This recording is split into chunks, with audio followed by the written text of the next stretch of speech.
Hi, everybody. This is Caroline Sotheby, and welcome to Up, Down, and Around Town. Okay, you have to sit down for a half hour because you're going to probably find some person that you never really had a chance to talk to, and I finally had. A couple of weeks ago, I went to see my great-granddaughter's softball game, 11, 12-year group, and I said, there's one guy I have to get on the show, and he was willing to come on. He's the umpire. Thanks, Troy Lewis. Thank you. First of all, I think you said you were an IT manager at one time. Yes, for 20 years, yes. And then finally, you decided to retire, and you did what? Okay, well, I'll explain that to you. For about a month, I watched 9 sports centers in a row and said, I'm an A-type. I don't think this is a good idea, so I'll find something else to do. Okay. I went and did some high school stuff, got my certifications, and I was doing a game, and one of the guys were there that was a relative of a guy who worked for the MAC conference. And he basically said, hey, you want to do a game, for a couple of days, and see how it works. And I think the exact words were, you're very charismatic and charming, and you want a gig. And so that's kind of the end of the story. Okay. There. So how many years after that, and how many different categories? It's been, since 11, so it's 24. So quite a few years I've been doing umpiring. Now I started, believe it or not, at $3.15 an hour, and I was 16 years old. But you have to give it up to have a life. So go to college, do everything you have to do, and then go back to it later. So I still had that ability. I just didn't do it because, life and kid and, all the different things, wife, all the different things that you have to go through in life. And then I went back to it after I had the ability to do so. But I had some health situations. We discussed that. And so I had to put that on a back burner for a while. But now I'm okay. All right. So you're doing fine right now and enjoying yourself because when I went down to Riverview where, they were having their playoffs. Well, I shouldn't say playoffs, but regular season games. There's so many kids out there and parents and grandparents and all that. And like we had just started talking before we came on, how you explain some of the rules and regulations because we, sitting in the bleachers, do not understand all that. And the same thing happened a couple of weeks ago when maybe I better let you explain. Okay. The ball is considered dead to the point. Okay. What situation are we talking about? Are you talking about drop 3? Drop 3. All right. This is what happens. On the third strike, if there's either a strikeout or the ball is a strike and the ball is dropped by the catcher and not received or caught, okay, the young lady has the right to run, okay? But the problem with that is if they give themselves up, and of course that's a judgment call by the umpire, but I am very clear on that, on that rule. Yeah. If you give yourself up, which means you turn towards the dugout, you're automatically out, okay? But if you take off, you have the right to run. Now that rule works unless there is a batter running and a player already on first base and there's less than 2 outs. You can't run with drop 3, you're automatically out. Okay. All those things need to be said and known because then you have discrepancies. You have problems. People are asking questions. Yeah. We don't need that. We only have an hour 30 per game, okay? We want to make sure that everyone is clear on all the rules beforehand. So you see me have my little powwow. You hear me yell, let's play talkie-talkie. You hear me yell that all the time. It means I want to get the coaches together. I want to have their input on it. I give them my input on it. And we're extremely clear on all the rules before the game starts. Which helps a lot. It should help. Yeah. And I try to tell all the young umpires, I do classes for the young umpires in the beginning of the season, and I try to explain to them, number one, be where you are. Understand that that's your job and that you're the one in charge. Don't let others dictate you, okay? which means a lot of people will say, what's the score? What's going on? No, umpires don't need to know the score. Okay, all they need to know is what inning it is. Okay, how many outs there are. Okay, and if there's a mercy situation. Okay, that means if a team has 12 runs, 15 runs, whatever the mercy rule is, up on the other team. Because, and I'll tell you why we have that rule. No one wants to embarrass 12-year-old girls out there. Okay, Right. That's disrespectful. That's not a Wyandotte way, I promise you, okay?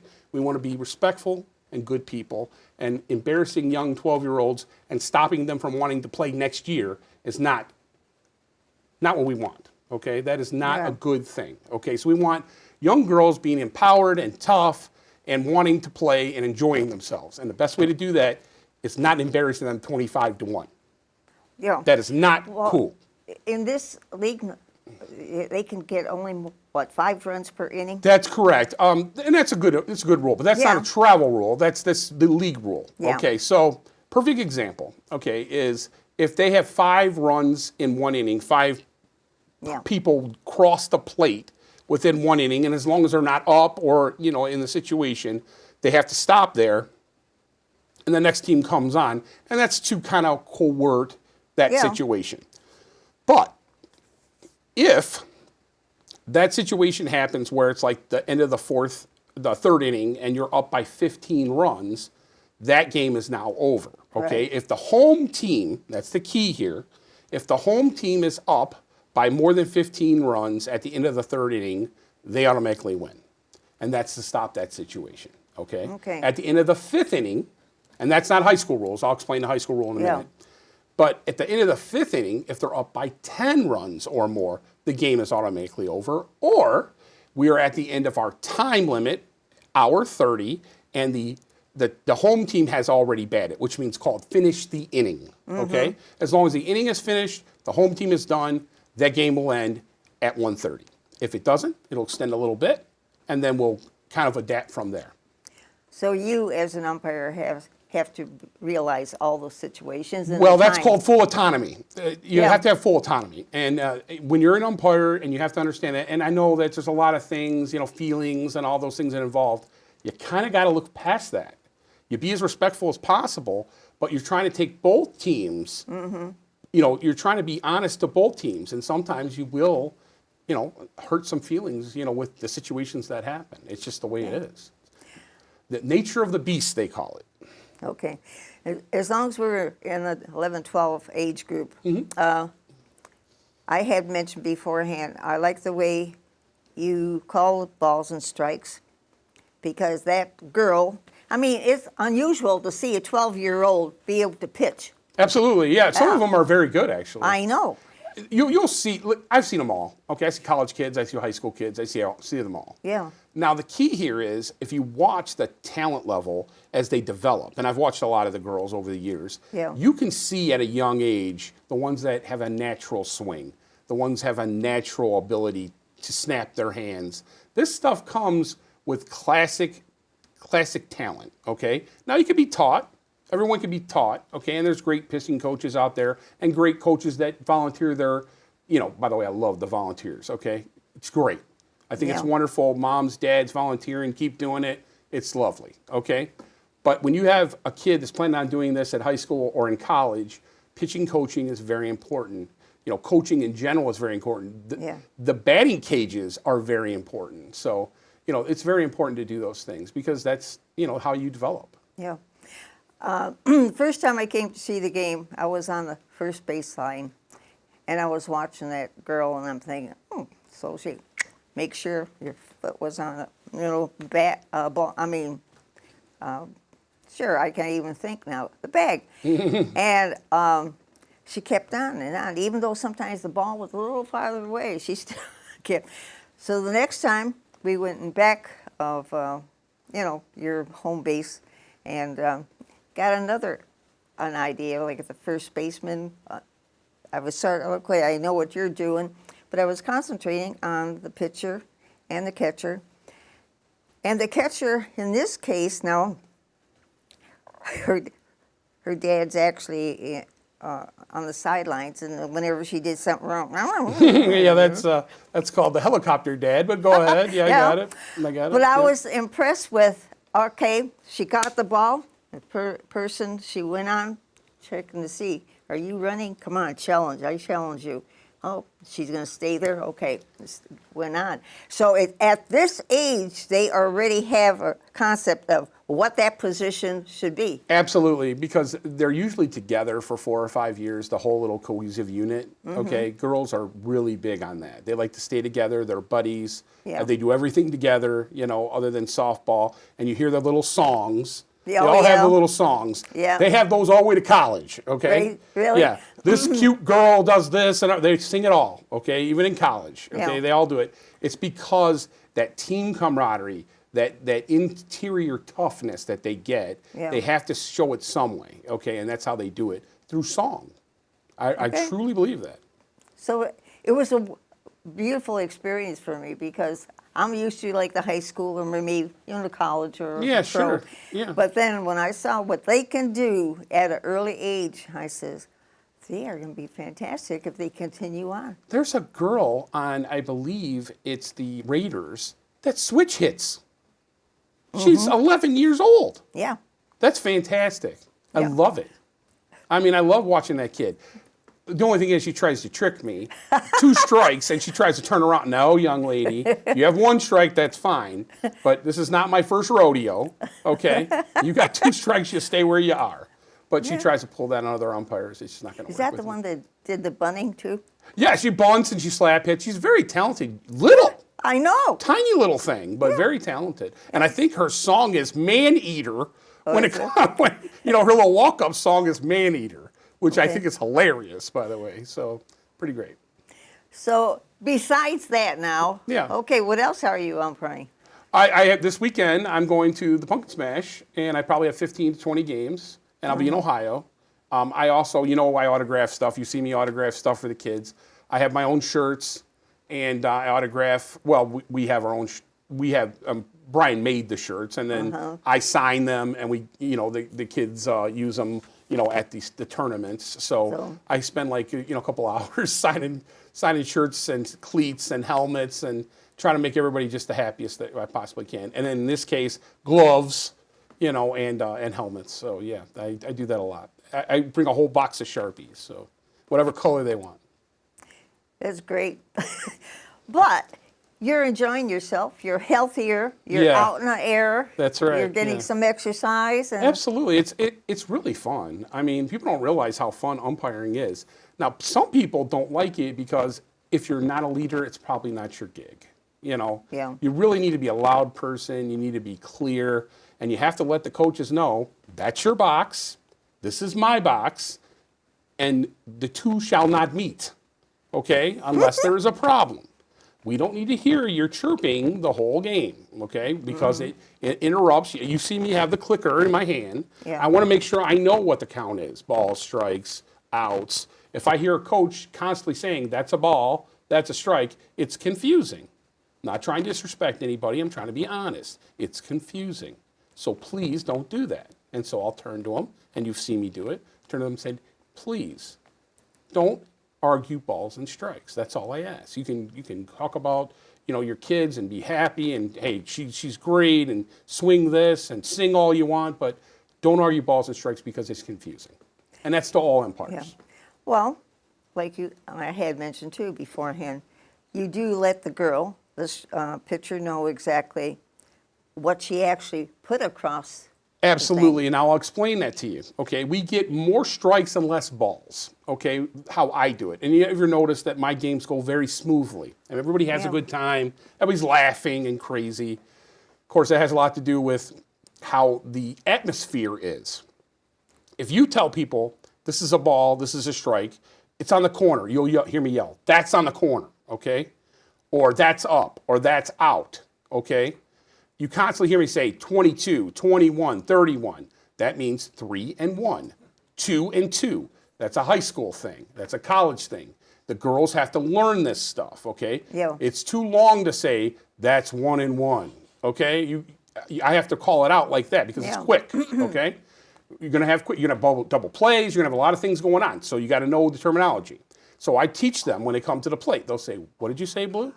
And I say, "Oh, that's 2 balls and 2 strikes." But you'll hear me say 22 or 31 or 12 or 11.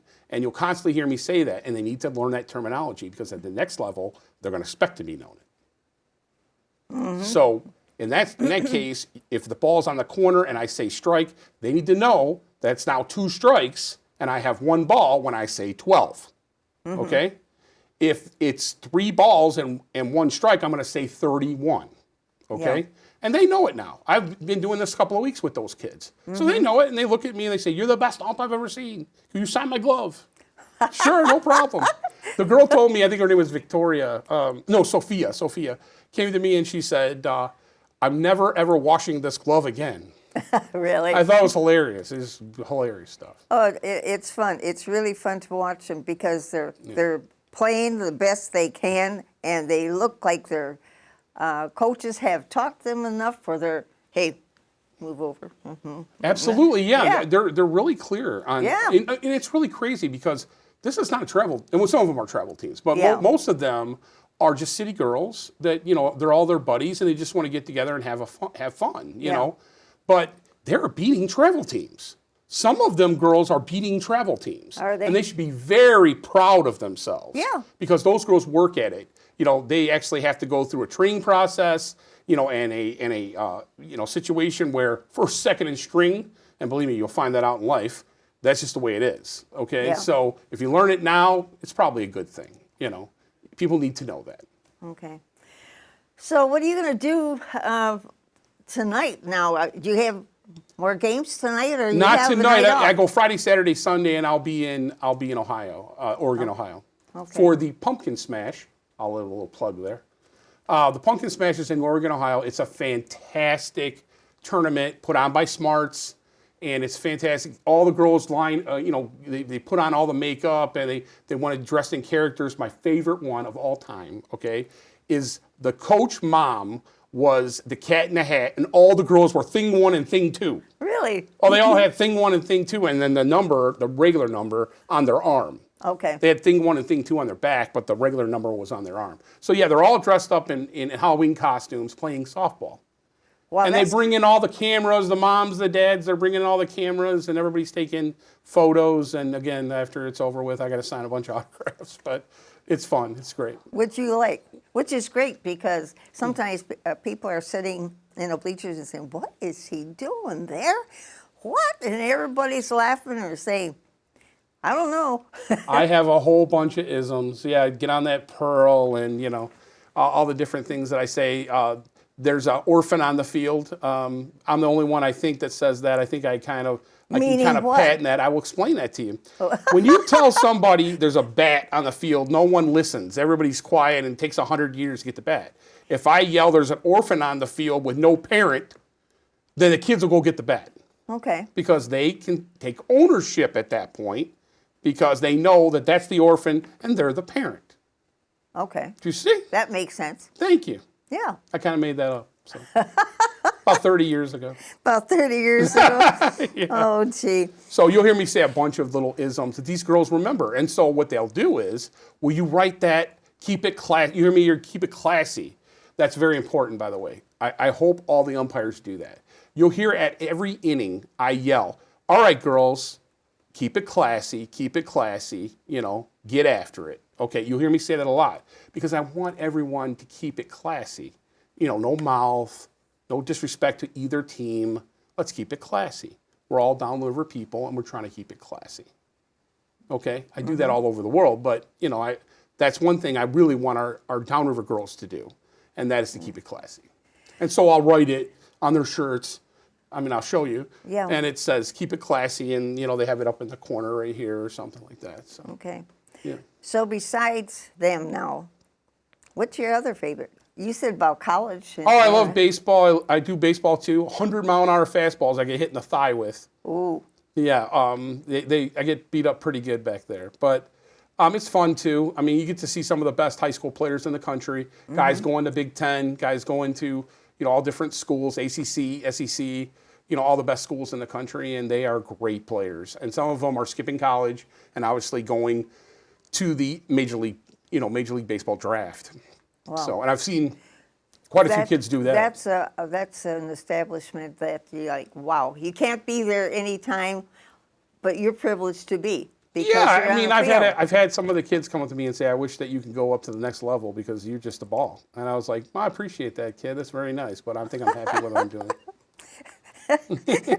Do some people ever say, "What's wrong with you? Well, aren't you?" You have come got down to a have day?" fun at this. If you don't, you're going to give yourself an aneurysm. You need to Yeah. just love it, and if you don't love it, don't do it.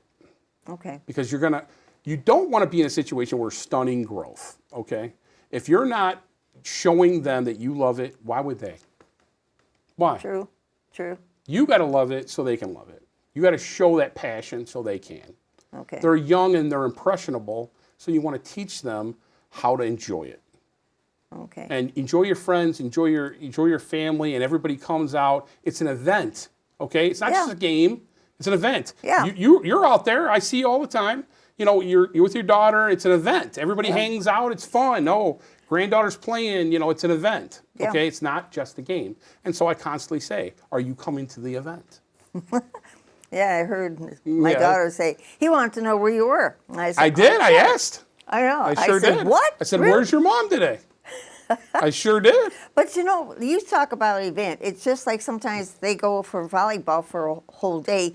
You got your wagon with all your ice and Absolutely, your yeah. They have the drinks. whole thing. Yeah. Yeah, Some I of the mean, kids are riding in it with the food in it. It's great. I wish I could take all the pictures. It's fantastic. Yeah. Cracks me up. I love it. They have 4 kids. All the kids have different things to do. Some of them are playing baseball. Some of them are football people. Whatever. And they have all these different things to do. And mom has to go here, and dad has to go there. But you know what? I'm always making it fun, so no one has to worry about Okay. anything. One thing I looked at these girls. I'm surprised. At one time, the coaches would bring all the equipment. Not anymore. They got their backpacks, and those things are heavy. Yes. I don't know how those little girls are carrying them because they don't weigh know. way more than they do. Right. Oh, I saw this one. It was so funny. She was dragging the backpack Uh-huh. and holding her doll in one arm and the backpack in another, and just dragging it all. I said, that is the best I've ever seen. Yeah. I have got to film this one of these days. But yes. And so I asked her. I said, I noticed you have a little baby there and you have your backpack. She said, yeah, Sam goes everywhere I go. Okay. So that answered They're all my still in questions. that age, That answered all my questions. Yeah, Yeah. she was like 9, I think. Some of the girls play up. Some Mm-hmm. yeah. of them are playing, 9 and 10 years old, and that's a 12-year-old league. Yeah. So, some of them are very, very good, even though they're less mature, than those girls are, but their talent level is high.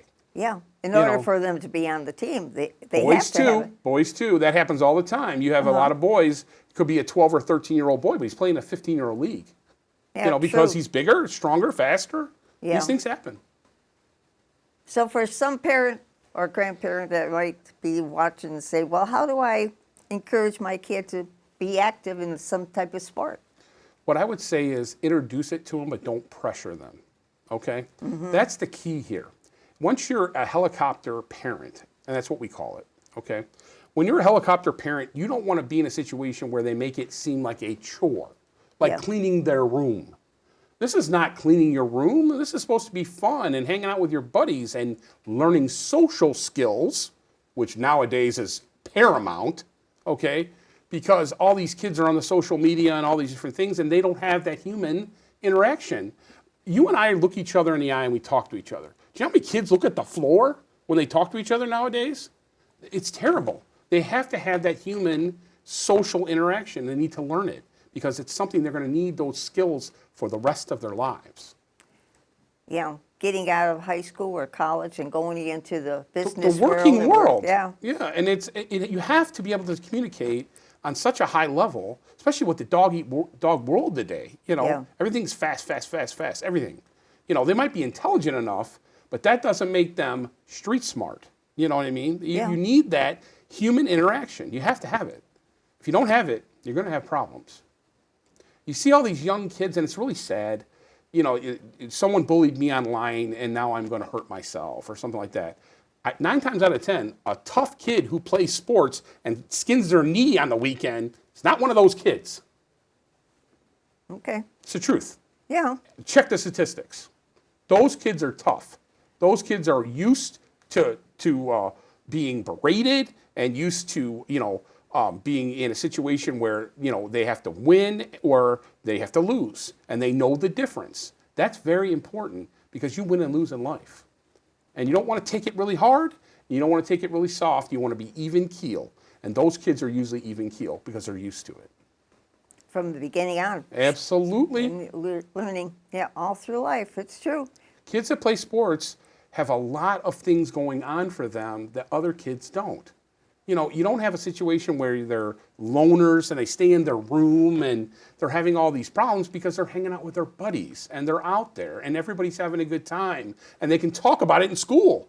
Oh, I got a double. I had a triple. Yeah, we beat this team. There's something to talk about at the water cooler. There's no such thing anymore and there's no water cooler, but you know what I mean. Yeah. There's something to talk about during recess or lunch or whatever they do, There's something to talk about. There's no stagnant situation. There's always something to discuss because we just did it. Okay. Hey, we got talked a lot, and everybody has given us a signal. We only have a couple of minutes. Okay. I appreciate you coming. If you ever want to come and give us some more advice or information. Anytime you want me here, I'm here. Okay. Guaranteed. Guaranteed. Guaranteed. I know because I tried calling him, and I couldn't get through, so I had no idea if he was going to be able to make it or not. I had Rich come in as a standby just in case. And that's okay. That's okay. I will explain this. I don't know if you guys all know, but there was a hurricane, okay? And most of the eastern seaboard was without Verizon service. And I just got it back today. So it was pretty tough when everyone's trying to call me for the pumpkin smash. Troy, what are you doing, And I'm trying to get some extra umpires for this weekend for Kaylee and her situation. Okay. So I'm helping her out, getting some extra umpires because I have a little bit of the gift of gab. No kidding. Just a little. Just a little Just bit. a little. Thank you. Thank you. And hey, thanks for watching. We'll see you next time on Up, Down, and Around Town. Thank you. They have.